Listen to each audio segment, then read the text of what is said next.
अस्सलाम वालेकुम जी। अल्हम्दुलिल्लाह शिपमेंट मेरी क्लियर हो गई है, सारे कबूतर आ गए हैं। आज 11 तारीख है, 12 तारीख के कबूतर इंशाअल्लाह पाकिस्तान पहुंच जाएंगे। ठीक है भाईजान, ये परिंदे हैं सारे। इस तरह कबूतरों को गोल करके रंग लगा के लेकर आना है दूसरों के लिए।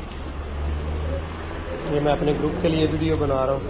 ये देखें, ये अबू धाबी से भी कबूतर आए हैं, रासल खैमा से भी आए हैं, कुछ बाहर है।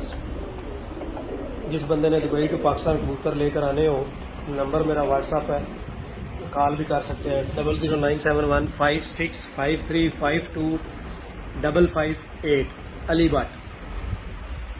अल्लाह हाफिज़।